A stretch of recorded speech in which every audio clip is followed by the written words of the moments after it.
Dalam Bapa dan Putra dan Kudus, amin. Allah Bapa yang penuh kasih, terima kasih Engkau telah memberikan kuasa yang begitu dahsyat kepada kami. Kau beri kuasa juga untuk mengusir kuasa kegelapan, kuasa iblis. Karena Roh Kudus yang Kau berikan kepada kami. Ajarilah kami untuk menyadari kehadiran Roh Kudus itu dalam mengusir kuasa-kuasa kegelapan, dalam bentuk-bentuk yang nampaknya sekarang ini halus lembut seperti narkoba, seperti adiktif, berbagai adiktif dengan HP dan seterusnya. Dan juga tahu bagaimana menggunakan HP dengan baik.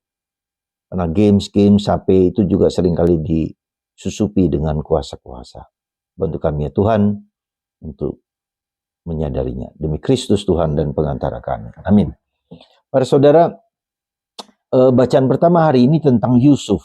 Jadi saudara dari anak-anak Yakub. Saya ceritakan sedikit. Yusuf ini adalah anak kesayangan dari Yakub, dari istri Rachel yang disayangi oleh Yakub dengan lebih daripada yang lain, dan itu menimbulkan iri di antara saudara-saudara tersebut. Maka iri hati itu bisa mencelakakan, membahayakan. Maka apa yang terjadi? Yusuf diperlakukan tidak adil, bahkan mau dibunuh, tapi akhirnya dijual. Dan dia mengalami penderitaan-penderitaan ketika dia menjadi budak di Mesir. Bahkan dia dituduh juga ya, perselingkuhan dengan istri Potifar dan seterusnya. Dan dia mengalami penderitaan di penjara, dipersulit dan seterusnya. Tapi ketika Tuhan mendampinginya, ternyata dia menjadi penyelamat bagi bangsa-bangsa lain, termasuk keluarganya sendiri. Ya, ketika dia sudah menjadi Perdana Menteri yang mengurus pangan yang begitu luar biasa, ya, dan keluarga-keluarga saudara-saudaranya datang untuk mendapatkan membeli pangan-pangan itu. Nah, disitulah kita bisa melihat hari ini bagaimana Yusuf yang diperlakukan tidak adil, yang bahkan oleh saudaranya sendiri loh ya.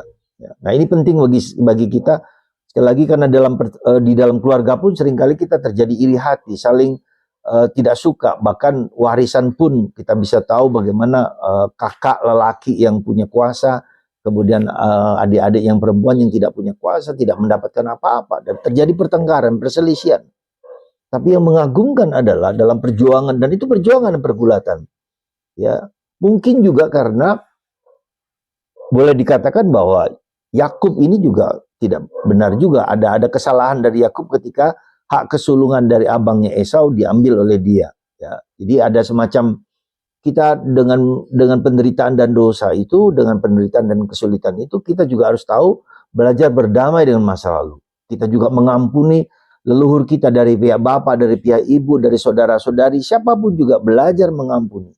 Nah ini ketulusan hati Yusuf inilah. Ketika mengampuni saudara-saudaranya, ketika mengampuni siapapun juga, akhirnya dia kemudian memiliki hati yang bersih. Nah disinilah saudara-saudaranya mengatakan pergilah kepada Yusuf. Dan akhirnya memang terjadi perdamaian antara anak-anak dari Yakub dan Yusuf ini. Yusuf adalah simbol dari Yosef perjanjian baru. Ya. Nah apa yang saya kira penting dalam diri kita? Pertama, penderitaan itu harus kita jalani, apapun juga akibatnya. Ya, kita belajar untuk memurnikan dosa-dosa kita. Mohon ampun atas dosa-dosa kita. Mohon ampun juga atas leluhur kita, atas siapapun juga yang menjadi bagian hidup kita. Ya, kalau kita marah, mangkel, kecewa, sedih, susah, dendam, itu adalah kemurnian hati. Jadi pada akhirnya hidup kita, pada intinya adalah hidup kita apa? Kemurnian hati. Ya. Murni hati kita. Mengampuni, memaafkan. Ya. Karena pengampunan, karena Tuhan sudah mengampuni dan memaafkan kita. Maka rahmat itu mengalir ketika Tuhan memberikan kita, ketika kita mohon ampun. Nah, dalam gereja Katolik adalah pengakuan dosa. Ya. Suatu sarana sakramen yang luar biasa yang diberikan Tuhan kepada gereja. Ya.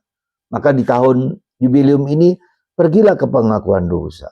Ya. Bukan hanya dosa kita diampuni, tetapi juga akar dosa. Utang-utang dosa itu dihapus. Wah ini luar biasa. Maka Yubilium, pakailah yubilium ini kesempatan kita untuk diampuni segala dosa. Dan itu bisa kita mengerti, bisa kita pahami artinya seperti Yesus sendiri, seperti Bunda Maria sendiri. Apakah mereka punya dosa? Enggak juga, tapi mereka